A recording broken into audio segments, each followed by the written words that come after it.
Okay. So good news, only 5 out of the 8 cards are major arcana cards. Is that good news? I don't know.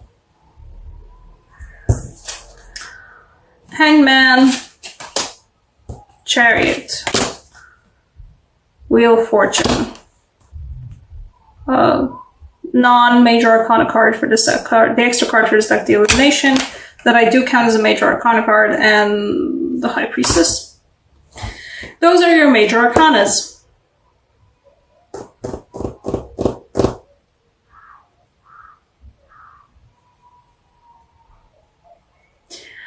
I can't even make heads or tails of this energy, to be honest.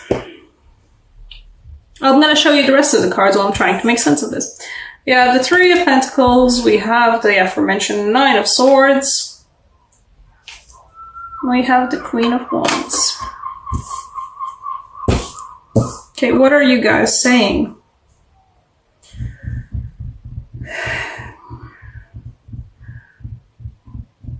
There is a big change coming. You're going to be feeling like you have no control over what's happening,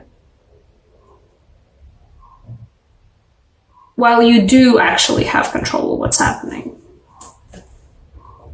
No, that's not it. There is a big change coming. And you're going to feel like you're way in over your head.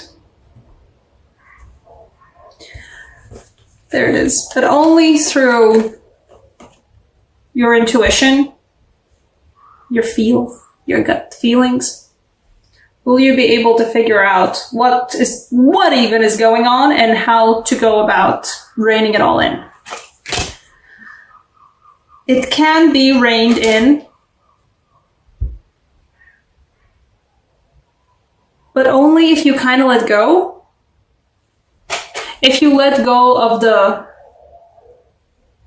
analytical, if this then that thinking. If you got that mindset where you've got like a set of rules in your head, if you got like a set of operations where if this happens in my life, then I do this and this and this and this. The upheaval is going to be very large, and your first instinct is going to go completely analytically at it, and whatever aspect of your life is happening, your first gut feeling is gonna be to go completely analytically at it and rein it in using your previous modus operandi that is not gonna pan out this time. It's not. Your previous modus operandi will lead you to this. Just purely look at the visuals of the cards if you don't know shit about tarot. The previous modus operandi, the previous way you were doing things, if you apply this to this situation, will lead you to this. What you need to do is learn how to walk on goddamn water. You need to tap into a completely different aspect of yourself. And that will lead you to be the absolute boss of the situation. I mean, the situation is still a mess, and there's still, everything's going in all different directions, and you don't have reins to hold all that in. But you kind of do. If you come from the position of working from your gut, working from your inner knowledge, working from your feelings, I don't know. Working from your heart even. You're going to be able to handle this.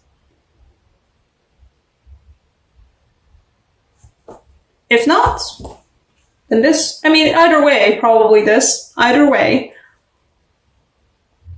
Whatever it is that you've been building and working on that's having such an upheaval right now in everything about it. Might be a job, might be a venture, might be like outside of work way of income, might be I don't know, living situation, something that you've been putting serious work into, literally laying the bricks in some cases. the thing that's gonna just, like, this is not just like, oh, Wheel of Fortune, stuff's kind of turning around, maybe coming back to where it needs to be. It's a major spin of the wheel, and it's not like the spin of the wheel where it's like, oh yes, and the Wheel of Fortune spins around, you know, like the world keeps spinning, and now it's summer again, where previously there was winter, and just keeps like nice and evenly spinning. No. The illumination gives the Wheel of Fortune like an actual Wheel of Fortune, like in TV shows where you just go spin and just spin it as hard as you can and then just hope it lands on something good or hope it lands on the best thing that it can. That's what that spinning will be like. That's what that upheaval will be like. It's gonna make your head spin too. And it's gonna be about something that you've been putting hours into, you've been putting work into, you've been putting effort into. And you're probably gonna be so anxious about it, you've been already anxious about it so much that you have sleepless nights, you can't sleep, you can't relax, everything's horrible. You feel like you're staring into the mouth of just so many swords. Why does the swan have so many swords in its mouth? What kind of a swan even are you? But that's what that will feel like. You're staring into the maw of something that's absolutely has the power to swallow you whole. It won't, but it won't anyway. But if you have the ability in you to connect more deeply with your intuitive side, with your feeling side, with everything, with the delicate balance of walking on water. In one particular commentary for this card, I said that it does make me think of Persephone's and Haiti with the pomegranates. The ability to be in both a goddess of spring and the queen of the underworld. Doing both. Being connected with both. If you have the power to connect more deeply with that, you will stop feeling like this. You will stop feeling like you're staring into the maw of so many teeth that are going to swallow you whole. Because you will be. This is an illusion. This feels like this, but that is an illusion.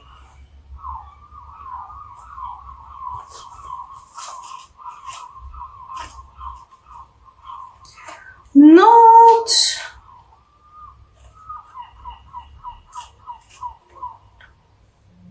Where is the Queen of Wands? I'd say this is not about you. We also have a Queen of Wands here. It feels like somebody else. It feels like somebody adjacent to you who you can take inspiration from. That's what that feels like.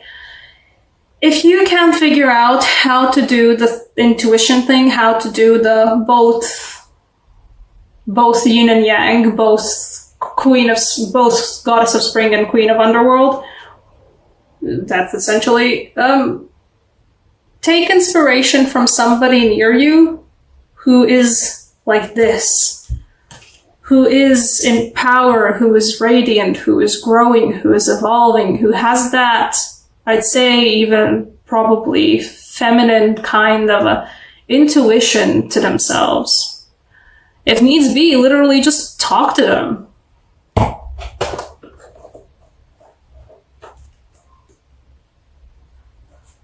You will...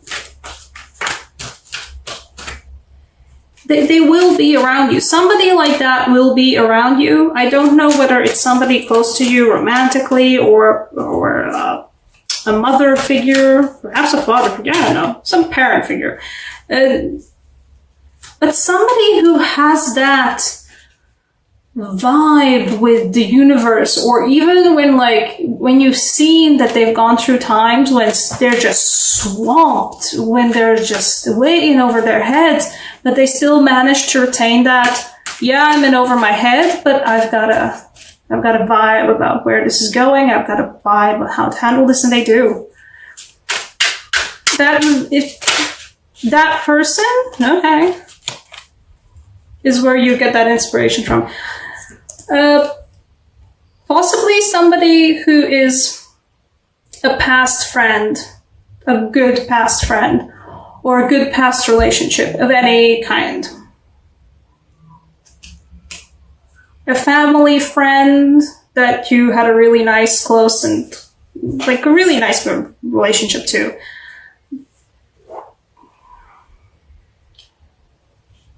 But whoever it is, it's somebody who is close to you or has been close to you before and has the possibility of being close to you again.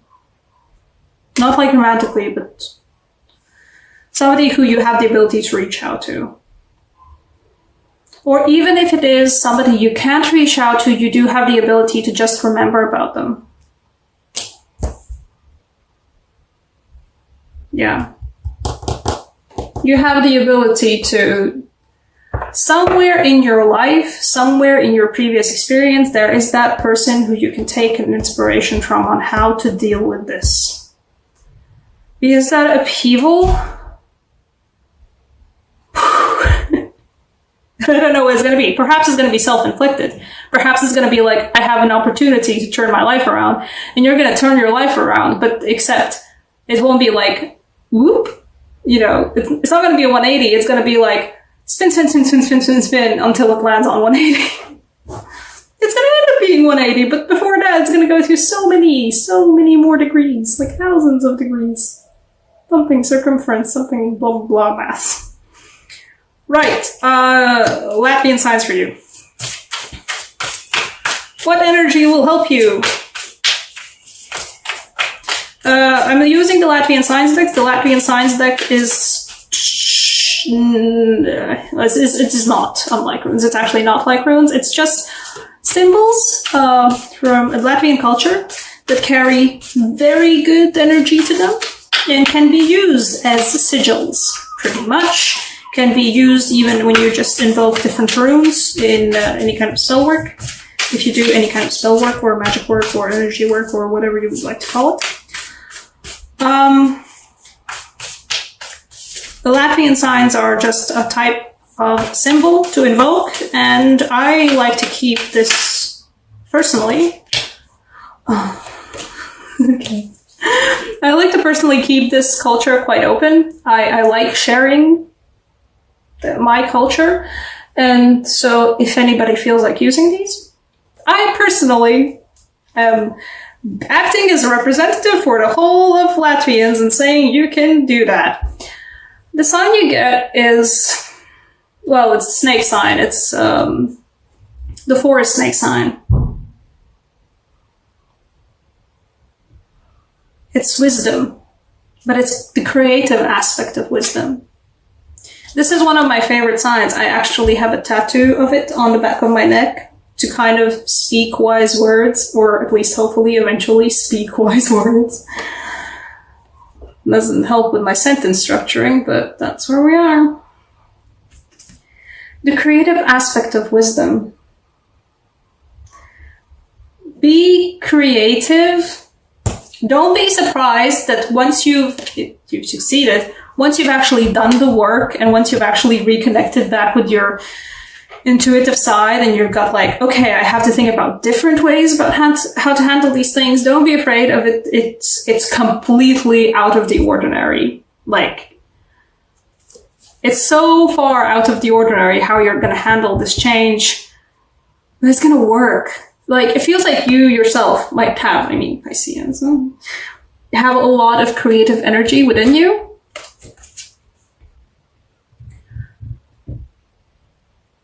That creative energy kind of holds the universe together. I just said that, I guess. That creative energy holds the universe together. It can also hold this together. Well, it's a little bit like, whoa, what even is going on? If you are if you are pursuing a creative, whatever venture it is for yourself, that's where you're going to find the strength in. That's where you're going to find the oddest solution on how to deal with this. Like, it's going to be something you're going to have to like think in like loops kind of about it. Like, you're going to have to think differently, but whatever it is that you're doing creatively, or multiple things that you're doing creatively, somewhere in there, that's where you're going to find the thing that's going to help you hold this all together and stop having sleepless nights over it. As I said, I'm happy to share with all these symbols, so take a screenshot or pause the video and draw it down. These can be used as sigils. These can be used as just signs of strength to keep around. You know, put it on a piece of paper, put it in your wallet, put it on a piece of paper, put it in your planner. Whatever item that you carry around, or wherever it is that the upheaval is happening, keep it close, and it's going to help. Or it's going to at least help with drawing that energy there. It's going to help with getting that creative energy over there. And it's also wisdom in that sign. I mean, that's the wisdom sign. That's what the snake sign is, the wisdom sign. There's wisdom in that creativity. Not everything has to be like, if this then that, if this then that, like analytical, straight to the point, like kind of like programming. Like, it doesn't have to be that.